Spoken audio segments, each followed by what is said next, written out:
A dead boy has been haunting me down my whole life. On my 18th birthday, I finally understand why. I've always been bound to death. On my 8th birthday, a shadow strode into my house and shot me and my family dead. I remember it vividly. Every detail, every angle, etched and stained and carved into my memory. I sat very still with my knees to my chest, my gaze glued to my siblings. Lily and PJ looked like they were sleeping, and I could almost believe it. I didn't look at the shadow. From the comfort of my knees, I waited for my brother to lift his head. But his body was so limp, so still, every part of him faltering. My sister's head was nestled in his shoulder, thick bits of red running down her face. They're just sleeping. I could tell myself they were. As long as I didn't look at the splatter of scarlet staining the back of the couch and pulling at their feet. Bang! Mom's body dropped onto the ground. I lunged forward, slamming my hands over my ears. Bang! PJ's head slumped forward, a teasing smile still frozen on his lips. Bang! Lily gently tipped into PJ, like she was going to sleep. Before she closed her eyes, Mom told me to run. I can't remember how long I stayed under the shattered remnants of Mom's favorite table. The shadow was waiting for me to move, to make a noise. I watched booted feet crunch through glass, getting closer and closer, and slowly, fight or flight began to take over. Making it halfway across the living room, my palms slick with my mother's blood. I thought I was going to live. Cruel fingers wound their way through my hair and shoved me to my knees. I remembered the phantom legs of a spider creeping down my back, of my neck when the shadow with no face dragged the barrel of his gun down my spine. Turn around. The shadow had a voice. When I didn't move, the protruding metal stabbed into my neck. Turn around, kid. I did, very slowly. Behind him, my siblings still weren't moving. They were asleep. Lily was still smiling, strawberry blonde ringlets stained hair red. Lily was still smiling, strawberry blonde ringlets stained red. I couldn't see PJ's face anymore. Bang! I didn't feel the gunshot. I didn't feel anything. Looking down, I glimpsed slowly spreading red blossoming like a flower. It felt like being cut from strings. I hit the ground, just like my mother.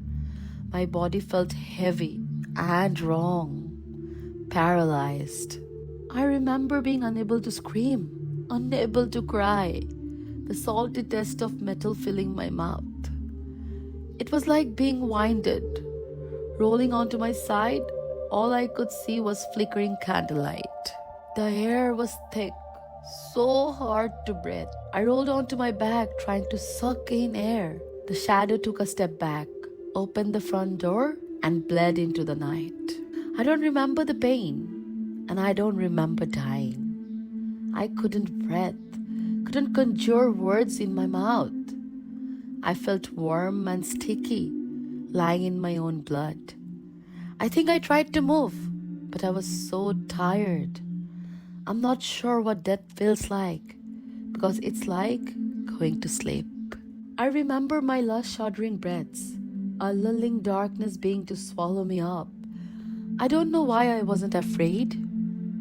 Oblivion almost felt like I was sinking into lukewarm depths of a summer day.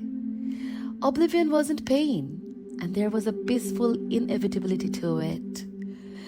It was endless nothing, a nothing I found myself gravitating towards. But before I could envelop myself in the darkness, it was spitting me back out. The next thing I knew, I was in a white room, a slow beeping sound tearing me from slumber. I had a vague memory of slow spreading roses blossoming across my shirt, like summer flowers blooming. Everything was white. The walls, the ceiling, and my clothes. Sensation hit me in slow waves. exhaustion. Exhaustion? I felt it tightening its grip around my brain, dragging me back onto a mountain of pillows when I tried to jump up. My Aunt May was sitting next to me on a plastic chair, her warm fingers entangled in mine. Aunt May and Mom were practically twins, with the same thick red hair and pale skin. Mom wore her hair in a casual ponytail, while May preferred a strict bun. I had to bite back the urge to yank my hand away. Aunt May was asleep. Used tissue filled her laps. There was a nurse pottering around, checking my vitals and prodding my arms. My eyes felt heavy. I had to blink several times to keep myself awake. "Charlie?" The nurse's voice was like wind chimes. I pretended not to notice her forced lipstick smile, the way she stood with her arms folded, staring at me like I was one of my cousin's experiments. "You were in an accident, sweetie," the nurse spoke up. I could see her trembling hands. "Just, try and rest, okay?" I wanted to ask where my family was, but I already knew the answer.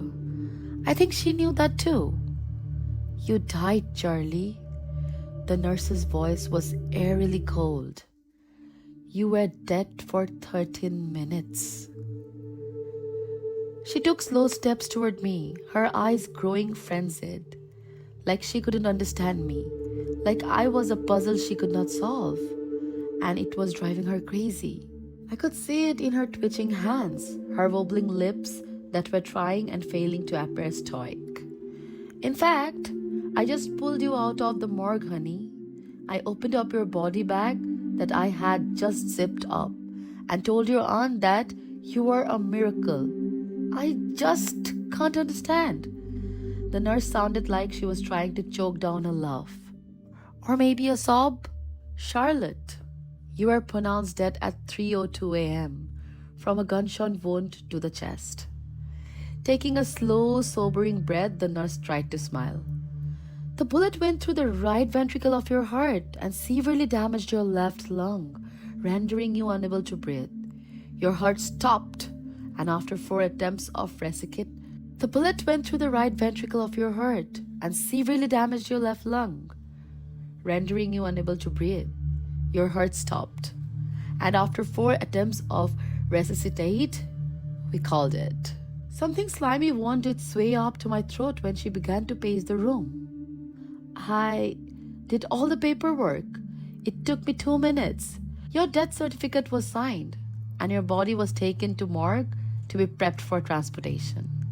Then I had my lunch, tuna salad with a protein milkshake. I'm not a fan of the chocolate flavor." She shook her head. "Anyway, when I came back to you, you were awake inside your body bag."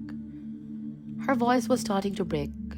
"You were, alive, and asked me for an apple soda." The nurse moved closer and yet kept her distance. I could feel myself moving back, panic wreathing through me. "So?" The nurse spoke calmly. "How the fuck are you still alive, Charlie?" I think I passed out after that. When I woke up again, my head a lot less heavier. The nurse was gone. Slowly, my foggy brain began to find itself and connect dots. My mouth was dry, full of cotton.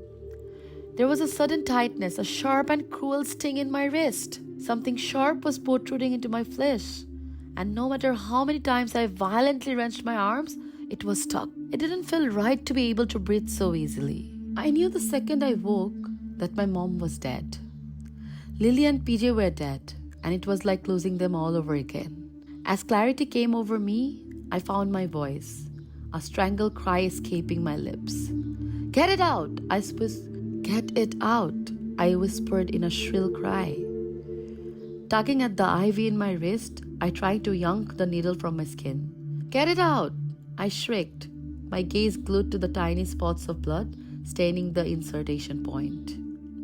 I couldn't see it again. So much blood! Mom was curled up on the floor, lying in slow spreading red that wouldn't stop, seeping across her bedded rug. Mum was curled up on the floor, lying in a slow spreading red that wouldn't stop, seeping across her beaded rug. She was all over me, slick on my skin and caked in my fingernails. I couldn't wash her off me. "You're okay, Charlotte?" Aunt May's voice came from my right, stabling me to reality. The world started to move again, started to make sense again, when she cupped my cheeks and told me to breathe. When I opened my mouth to ask where my family were, she lightly shook her head and I swallowed my words. Aunt May handed me a glass of water and I drained it in one gulp. She told me I was a miracle. Aunt May didn't say much, and when she did, she broke into sobs. Her eyes were raw from crying, clinging onto me, her shuddery voice reassuring me that I was going to be okay. She told me I would be living with her from now on, before wrapping me into a hug and leaving to get coffee. Once my aunt was gone, another nurse came to prod my IV. I tried to sleep, but the uncomfortable tightness of the needle sticking into my skin and the sterile white lights in my eyes made it impossible. I waited for grief to catch up with me, drowning me in a hollow oblivion I wouldn't be able to claw myself out of. But I didn't feel sad. I didn't feel angry. I wanted to know why my family were dead. I wanted to know why I was breathing and their skin was ice cold, rotting. The sudden image of maggots crawling up my brother's nose sent me lurching into a sitting position, my stomach heaving. Reaching for my glass of water, it was empty. The sensation of throwing up felt familiar, almost comforting. Mum was always with me when I was sick, holding my hair back and lulling my hysteria with reassuring murmurs. I was frowning at the trash can by the door, my cotton candy brain trying to figure out if I would be able to make it in time, when a small voice drifted from the doorway, startling me. "I don't want you to come live with us." My cousin was peeking through the door, hiding behind a shock of dark brown curls. Jude was the only brunette in our family. The rest of us were redheads. I wasn't sure why he was dressed up like a ghost, draped in a white cloak that was way too big for him. Jude was a weird kid. His mother and my auntie had inherited the family house, so in his mind, that made him superior. Jude made it clear he didn't like his cousins, refusing to let us play with him and banning us from family gatherings. When the adults were drinking cocktails and losing their awareness, Jude ordered us around. The times we did play with him, our cousin showed us his spider collections or the raccoon brain he kept in a jar. PJ was convinced our younger cousin were a serial killer. Several months earlier, he had happily showed us the roadkill had been growing bacteria on under his bed. Jude's experiments were worrying. He stuffed mushrooms down my brother's ear while he was sleeping. To, and I quote, recreate The Last of Us. When Lily had a nosebleed during Thanksgiving dinner, Jude collected all her bloody tissues and refused to tell us where he had put them and what he had done with them. Fast forward 2 months, and I found them under the nest of spider. Jude was trying to adopt the spiders to be able to feed on human blood. I was surprised my cousin hadn't immediately demanded to see my siblings' dead bodies for autopsy. Jude stepped into the room, shuffling his feet. "I'm sorry about Lily, PJ, and Aunt Ivy," he mumbled, glaring at the floor tiles.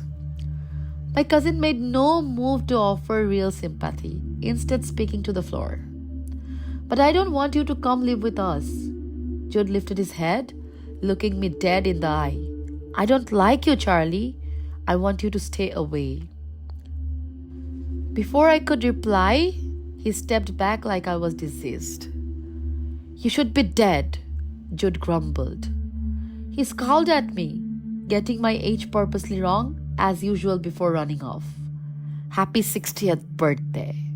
I was 6 months older than him. In Jude's eye, I was ready for retirement. Still though, my cousin was right. I was stone cold dead, and I was somehow alive. Which was wrong. Growing up, I realized death was not subtly attempting to fix his mistake. I started small. I would choke on things I wasn't supposed to choke on. Chips, candy, ice cream. Aunt May had to perform the Heimlich maneuver when I choked on a piece of a chicken. I thought I was just really unlucky. But then I locked myself in a freezer that didn't have a lock and almost drowned in a local swimming pool, catching my foot in a stray netting. At the summer fair, Jude convinced me to try apple bobbing, only for my head to conveniently get stuck underwater. It started to make sense. I was supposed to die with my family that night, and death was out to get me. Death started to get clever, changing his tactic. Instead of using everyday things to try to kill me, he sent reinforcements. I turned 12 years old and my aunt threw me a huge party, inviting all my classmates. Aunt May was rich. Mom never explained it, but our grandparents left everything to May. The house was like a palace, a labyrinth of floors I was yet to explore, and 2 swimming pools. I was in the kitchen cutting myself a slice of cake when out of nowhere, a dead boy came rushing at me with one of my aunt's favorite kitchen knives. A dead boy who I immediately recognized. Ren Oliver. Several years prior, he had gone missing from his parents' yard. The town launched a full investigation only to find his body in a ditch a week later. So, death had sent a foot soldier. Hiding under a hooded sweatshirt, Ren appeared older, like he had grown up with me. But there was a startling vacancy in his expression that drew the breath from my lungs, freezing me in place. Ren's death was announced as an accident. Though his wound suggested the opposite, dried blood smearing his right temple and cavernous hole in his chest, his clothes painted, stained in bright red, glued in sticky mounds clinging to him. The boy's eyes were wild, feral, like an animal. His hair was longer, a mess reddish curls matted to his forehead, lips split into demented giggle. I remember taking a slow step back, my gaze glued to the knife. Ren's fingers were wrapped around the handle like he knew exactly how to use it. How to plunge it into my heart and kill me for good. He moved like a predator. Zero self-awareness or recognition. Only driven to kill me. The dead boy prided himself in slow, intimidating steps, shoving me against the wall and dragging the blade of knife down the curve of my throat. His eyes confused me, writhing with hatred that was artificial, programmed into him as death's official soldier. He didn't speak, only smiled, reveling in my fear. I could tell it thrilled him. My trembling hands, my sharp, heavy breaths. He didn't speak, only smiled, reveling in my fear. I could tell it thrilled him. My trembling hands, my sharp, heavy breaths, I couldn't control. Squeezing my eyes shut, I waited to finally die. I waited for the pain and to lose my breath once again. But death was playing with me. When I opened my eyes, the dead boy was gone, and I was on my knees, screaming. Ren Oliver is trying to kill me. I managed to hiss. My aunt knelt in front of me, her expression crumpling. "Sweetie," she spoke softly, squeezing my hands. Aunt May was trying to appear calm for my sake, but I could tell she was scared, her frantic eyes searching mine. Ren Oliver is dead. The kids surrounding me started to giggle, whispering among themselves. In the corner of my eye, my cousin was leaning against the door, mid-eye roll. When my aunt was ushering kids back to the pool, Jude came to crouch in front of me. Ever since I started living with him, he had made sure to keep his distance. This time, though, Jude leaned uncomfortably close, a sparkle in his eyes I had never seen before. Inclining his head, he rocked back and forth on his heels, prodding me in the forehead. "If you see the dead boy again, can you tell me?" His lip curved into a smile. "I did see him," I gritted out. "I'm not lying." Jude shrugged. "I never said you didn't." He lowered his voice into a whisper. Jude shrugged. "I never said you didn't." He lowered his voice into a whisper. "I want to know when you see him again." "Why?" His lips curved into a smirk. "So I can catch him." My cousin got closer, his breath tickling my cheek. "I see dead people." After that incident, death left me alone for a while. I was 15, walking through the forest with a friend, catching fireflies in bell jars. Aunt May was lucky to live so close to the forest, the entrance just outside her back door. When we were littles, PJ would drag Lily and I down the trail to escape Jude's weird experiments. I decided to invite Jem Littlewood on a summer walk.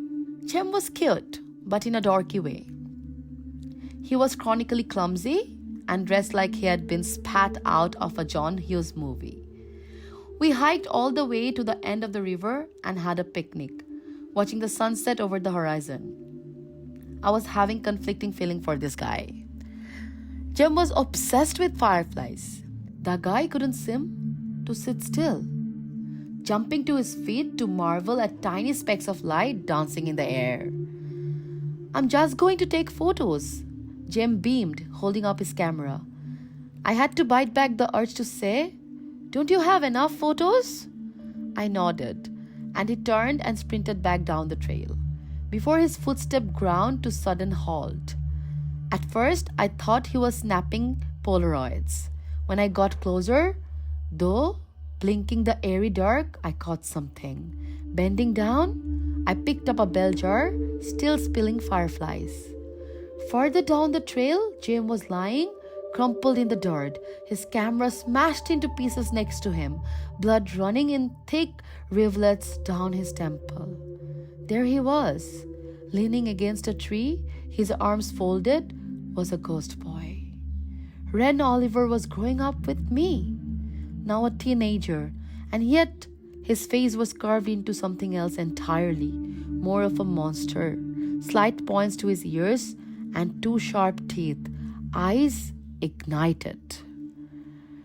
Ren didn't look like a ghost boy anymore. Death had dressed him in shackles of ivy, a crown of glass and bone forced onto his head. Entangled in his curls, death was torturing him. Ren's body was its canvas, and every time I got away, he was punished, painting his failure across the scarred skin. I should have been running for my life, but I was mesmerized by its symbol cruelly carved into his neck. The boy did a slow head incline, like he couldn't believe I was standing in front of him. His slow spreading smile caught me off guard. I remember how to run, stumbling over my feet, but I couldn't move. The burning hatred that death had filled him with was stronger, hollowing him out completely. I managed 2 shaky steps before I felt him, an unearthly force winding its way around my spine. This time he didn't hesitate. I watched his mouth move. A single curve of his upper lip was wrenched my body from my control, slamming me against a tree. There was something around my throat, choking the breath from my lungs, a thick fog spreading over my eyes. Following his mouth, carving into silent letters, I could feel my feet slowly leaving the ground, my legs dangling. I was floating, hovering off the ground, suspended by his words.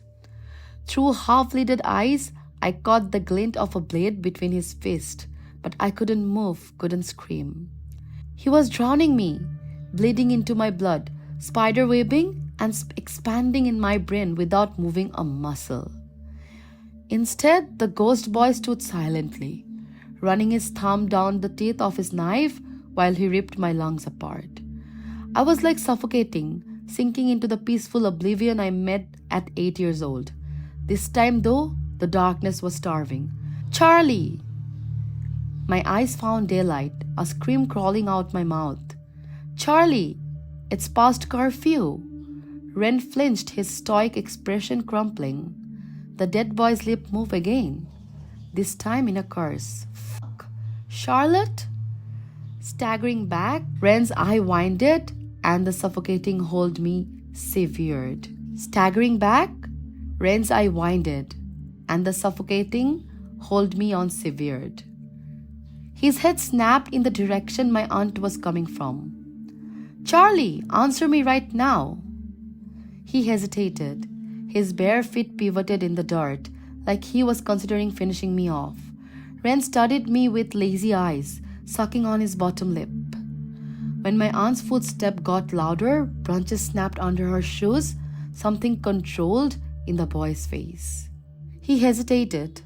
His bare feet pivoted in the dirt, like he was considering finishing me off.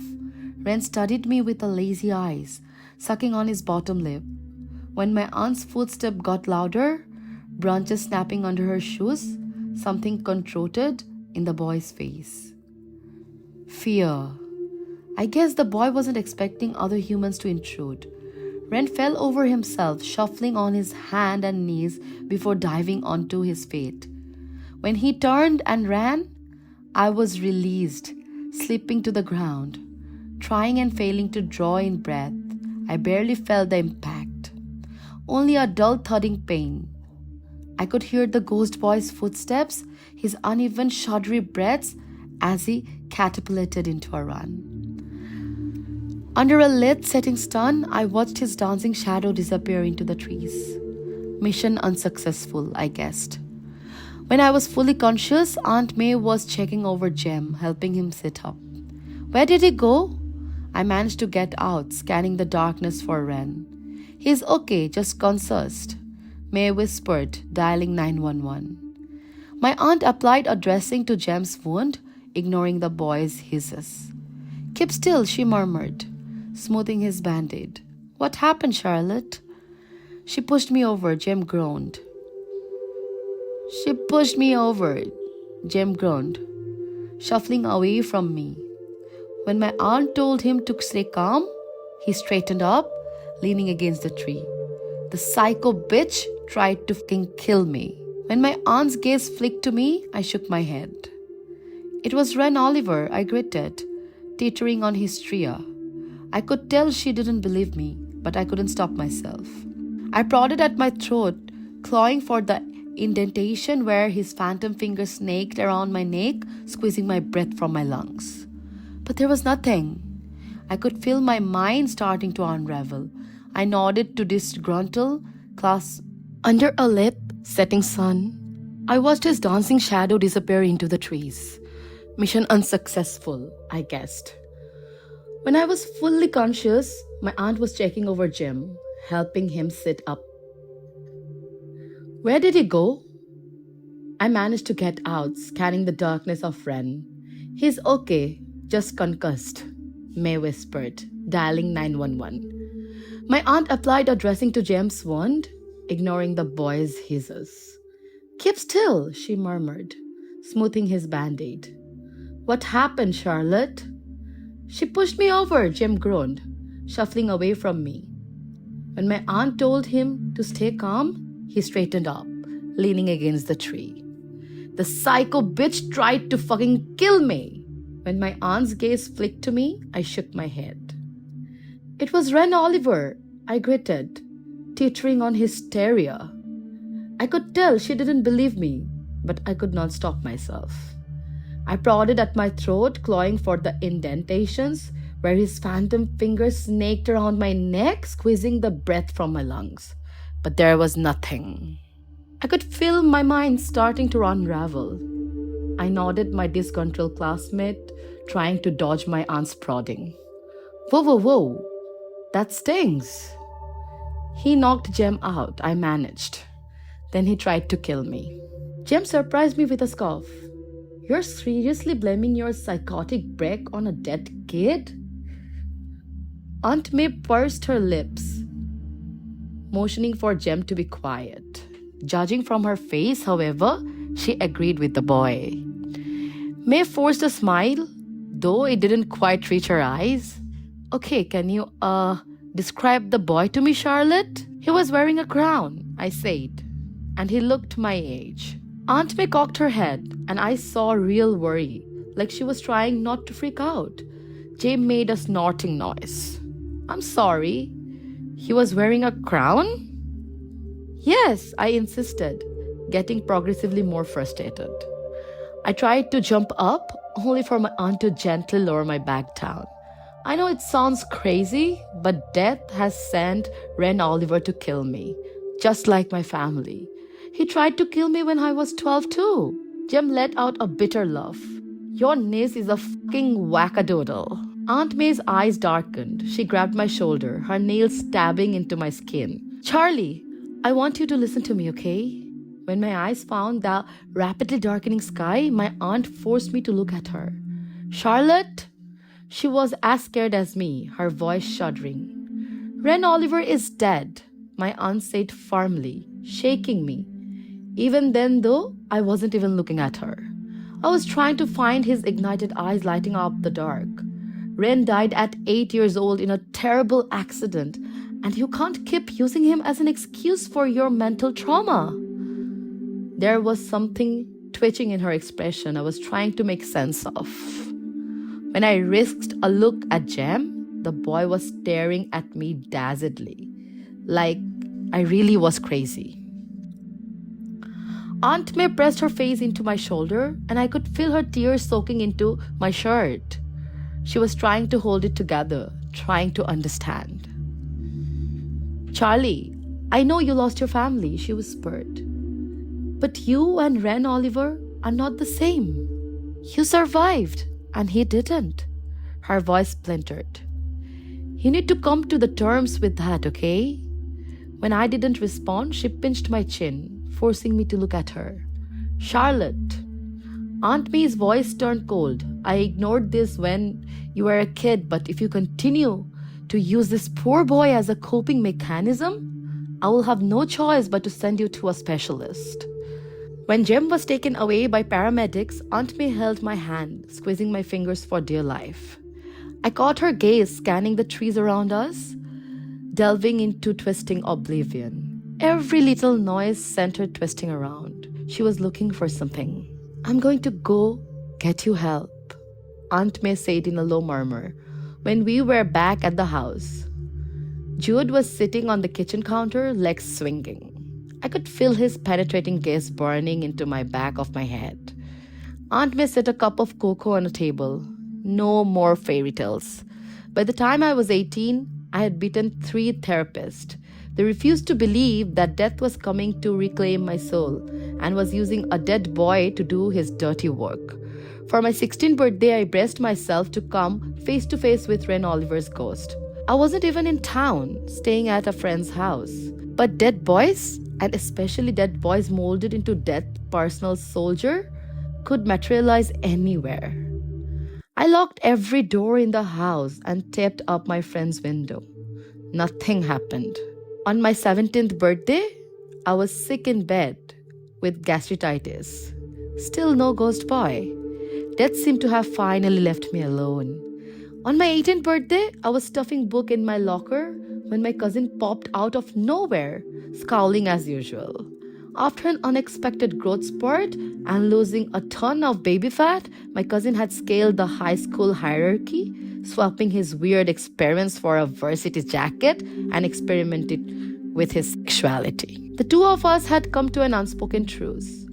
I kept quiet about his spider collection to his popular friends, and he tolerated my existence until I left for college. Your surprise party is cancelled. Jude leaned against my locker, running a hand through thick dark hair tucked under a baseball cap. Jude never admitted it, but he was definitely embarrassed of being the odd one out.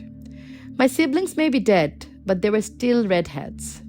I pulled off his cap with a smile, throwing it in his face. Sure it is. My cousin's eyes widened. He lost his slick bravado, grabbing for his cap. Hey! According to my cousin, my party was unexpectedly cancelled every year. I wasn't sure if it was his weird superiority complex or just plain jealousy, but it was getting exhausting. June followed me down the hallway, matching my stride. Can you just not come home tonight? I quickened my pace. It's only a party. I'm having some friends over, and no, we won't go anywhere near your room. No, I mean, Jude stepped in front of me, and for the first time in a while, he wasn't trying to hide disdain from me. His dark eyes pinned me in the place for a moment, the world around us coming to a halt. Sound bled away, and all I heard were his slow breaths. There was something there, an unexplainable twitch in his eyes and lips that twisted my gut. Jude stepped closer, his lips curling. He shoved me back, losing his facade. Stay the fuck away from the house tonight, he said, and his voice, his tone was enough to send his shivers creeping down my spine. Jude had always hid behind the 10-foot wall in his mind. It was jarring to see something in him finally start to splinter. Fuck, I thought. This kid had serious mommy issues. I blinked and the world resumed, kids pushing past us. Jude seemed to catch himself, slipping back under his mask. I'm having friends over, he rolled his eyes. Your presence will ruin the vibe. It's my birthday. He groaned, tipping his head back. Yes, I know, but I think you can deal with the attention off you for one night, Jude. Will Ren Oliver be there too? Jem Littlewood hollered. Jude didn't respond for a moment, his lip curling. Shut the fuck up, he spat at Jem, who immediately backed down. With an audience this time, Jude forced an award-winning smile.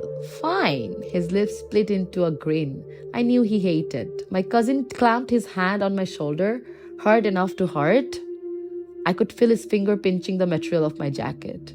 Have it your way, dude. Jude backed away with a 2-finger salute. Happy 78th birthday. In a sense, I wish I listened to my cousin. My party was a success, sort of. 4 of us, a crate of beer, and no sign of my cousin. I was mildly tipsy, sitting on the edge of the pool, dangling my legs in the water when my friends demanded more beers. I was also hungry for cake, so I stumbled inside in search for goods. The house was dark, lit up in dazzling blue from the pool's light, reflecting through the windows. Aunt May was in her office on the ground floor, and Jude was getting high in his room. In my drunken state, I found myself marveling my aunt's house and how much of it was left unexplored. For example, in the foyer, past the spiral staircase she had custom made was an elevator I had never questioned. There was a girl my age standing on the staircase. She was frozen, mid-run, dressed in ragged jeans and t-shirt. Everything about her stuck out to me, bringing me to a sobering halt. The girl reminded me of my sister, or at least if my sister had ever grown up. I wasn't sure if I was drunk or hallucinating. Her flower crown was pretty. Lily had grown wings. I was slowly moving toward her, a sudden bang sounding from the kitchen. The bang of something shattering on the floor. Twisting around, I found myself gravitating toward warm golden light. The first thing I saw was the refrigerator door hanging open, and something rooting around inside it. Glued to the spot, I dazedly watched them grab milk, guzzling it down, and then soda, cracking open each can and sucking them dry, before craving their fingers into my birthday cake. But I wasn't looking at the spillage of food seeping across the floor. Instead, my gaze found a crown of antlers, both human and animal bone entangled with dead flowers, and human remains glued to head of familiar matted brown curls. There was something sticking from battered and bruised flesh. Twin gaping slits sliced through a torn shirt, resembling glass wings that were not yet formed, reminding me of a butterfly. Wings, but not the wings I dreamed of as a kid. These things were unnatural mounds that both did and didn't make sense on a human boy. I could see the trauma of them slicing through his flesh, monstrous, looming things protruding from what was left of a human spine. Human, and yet I couldn't call his beautifully ghost-like face human. Ren Oliver had grown up with me, now an adult, 18 years old. His clothes confused me, a single white shirt and shorts. Ren's feet were bare, battered and bruised, blood smearing my aunt's tiles. Angel. Death had turned his foot soldier and my future killer into an angel. But there was nothing angelic about the dead boy, his body and mind sculpted and molded into death's own. The boy no longer resembled a human, feral eyes and a maniac smile, choking down pieces of cake. His face had been contorted into a monster, gnashing teeth and sharp points in his ear, a sickly ting to a malnourished skin. And that's when it hit me, watching him stuff himself with food. Something slimy inched its way up to my throat. The boy didn't move. I don't even think he'd noticed me, gorging himself on anything he could get on his head on. The boy didn't move. I didn't even think he'd notice me, gorging himself on anything he could get his hands on. Chicken, raw bacon, leftover salad. What he moved onto cupcakes, licking frosting from his fingers, a glimpse marking on his arms, a language I didn't understand, carved into him. His wrists were shacked, bound, and entangled iron and vine. Iron that was ingrained into his skin, vines and flowers and ivy entangling his bones, that were parts of him, polluting his blood. Slowly, my eyes found stab wounds splitting open his torso. Raw flesh where his skin had been torched, melting and merging, ripped apart and put back together over and over again. I found his heart, the gaping cavern in his chest, where it should be. And it was, marked, carved, and branded with a symbol resembling an X. Ren Oliver was not dead, but just like me, he should have been. I remember saying his name, my voice slurred slightly. I didn't drink that much, but I could barely coerce words, my head spinning. Ren's neck snapped toward me, his eyes narrowing with resentment I couldn't understand, hatred that seemed to puppeteer him. Slowly tilting his head, the boy's lips split into a grin, eyes filled, polluted with mania. I could see where his lips had been stitched shut and then ripped open. Hi. He held up his head in an awkward wave. When one of my friends stumbled into the kitchen, Ren reacted on impulse. He picked up a knife from the counter, throwing like it a dart, straight through the guy's throat. Something shattered inside my mind. Ignoring my friend's bleeding out, Ren stumbled over himself, abandoning his feast. He took a single step toward me, backing me against the wall, coming so close, close enough for me. Ignoring my friend bleeding out, Ren stumbled over himself, abandoning his fist. He took a single step toward me, backing me against the wall, coming so close, close enough for me to feel his very real breath grazing my cheeks. Just like when he was a kid, he thrust his teeth off his blade down my throat. I wasn't expecting him to burst out laughing, trembling with hysteria. His eyes were wild, feral and wrong, almost euphoric. With what all I could only recognize as relief. Bang! I was barely aware of the gunshot. The bullet went straight through his head, the winged boy hitting the ground, dead. I saw the blood stemmed around him in a halo before the bleeding pool faltered, seeping back inside his head.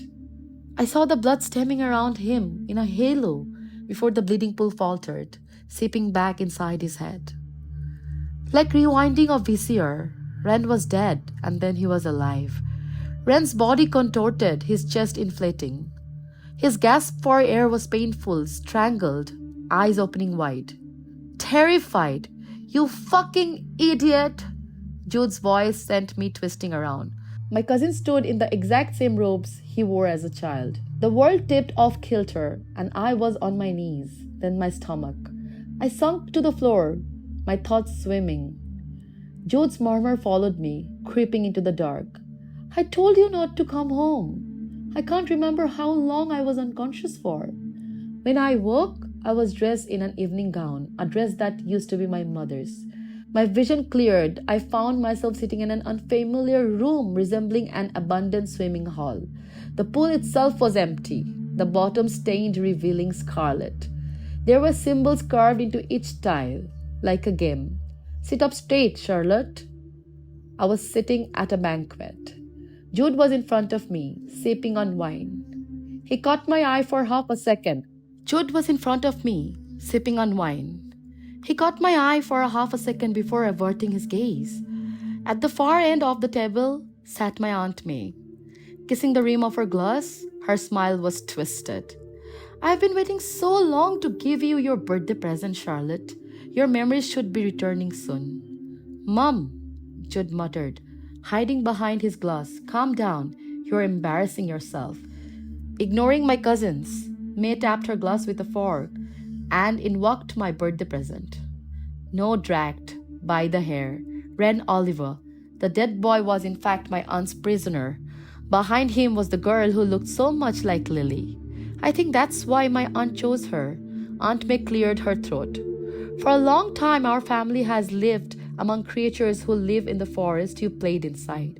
In exchange for keeping this town safe, they only ask for small favors. Wayward children who disappeared into the woods are good enough payment.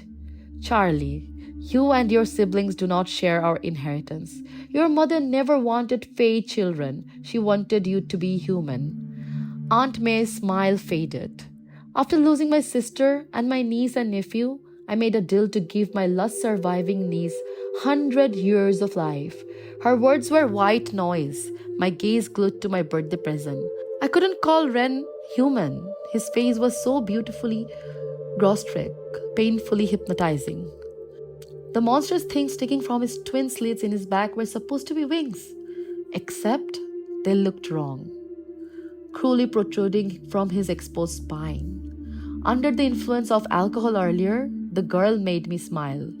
Her wings, to me, looked like one of a real fairy. In reality, they were torn and shredded apart, bigger than the girl herself. When she dropped onto her stomach, she was dragged back to her feet, her knees buckling under her weight. Her tiara of flowers and bone looked pretty to me. When I saw her hair, her words were white noise. My gaze glued to my birthday present. I couldn't call Ren human when his face was so beautifully ghostic, painfully hypnotizing. The monstrous things sticking from twin slits in his back were supposed to be wings, except they looked wrong, cruelly protruding from his exposed spine. Under the influence of alcohol earlier, the girl made me smile. Her wings, to me, looked like one of a real fairy. In reality, they were torn and shredded apart, bigger than the girl herself. When she dropped onto her stomach, she was dragged back to her feet, her knees buckling under the weight. Her tiara of flower and bone looked pretty to me when I saw her on the stairs. Now, though, I could see the pearly white of a human child's skull forced onto her head. Dead flowers threaded through cavernous, gaping eye sockets. The two of them were violently shoved into empty pool. Jude, please demonstrate, sweetheart. Jude stood, pulling out a gun and aiming at the winged girl. Bang! The girl's body hit the tiles, her blood seeping across the stained white. Now, of course, our king did not give you life for free, May continued. The king demanded a debt as well as 2 heirs to join him in his court once your 100 years were complete. Her lips quirked into a smile. The king is smart. If a child cannot be stolen from the human world, they can, however, be made, molded and shaped from their human forms, skinned into their humanity through the sufferings, leaving a hollowed-out shell in the child's place. She was speaking so casually, ignoring Ren's whimpers. The conversation takes a while. 100 years to birth a fully blooded Fey heir who will lose their human memories in preparation to join their new family. Jude shot Ren in the chest, his eyes empty. This time, he dropped his weapon, using finger guns instead. Bang! He deadpanned, then the neck. I watched Ren come back to life and then die, over and over again. I think at one point he screamed and cried, but not now. He was their puppet on display, dancing for their entertainment. Half-lidded eyes, drowned in oblivion, found mine, and I understood his hatred. before he was shot again, stabbed, branded and burned and ripped apart. At some point, I screamed at them to stop. I couldn't breathe, slamming my heads over my ears and begging them. Aunt May didn't listen, ordering for my hands to be tied down. The king required 2 human sacrifices to suffer in your place, she concluded. For 100 years. Aunt May's smile was suddenly sad, and she lifted her glass in a toast. I was watching their blood trickle down each tile in the pool, like every death. Every time they suffered, my body became progressively less human. I felt disgusting. I wasn't supposed to be alive. Every single year of my life, every breath I had taken was stolen. Aunt May nodded at me, her lips forming a proud smile. She stood up and was handed a sacrificial knife. Climbing into the swimming pool herself, she strode over to Ren. The boy slumped to the floor, trembling, his knees against his chest. Aunt May grabbed him by their hair, forcing his head up, and sliced the blade across his throat. His eyes flicked to me, and I saw he smiled. Spots of red-dotted yellowing tiles, a river trickling under my aunt's heel. Happy 78th birthday, Charlotte. Last night ended with me being locked in my room. It's been almost 15 hours and the door is still locked. Please help me. I'm fucking terrified of what my aunt is planning. I can't stop shagging. If she is telling the truth, I shouldn't be here, right? And I can't stop thinking. Is Ren Oliver trying to kill me? Or himself?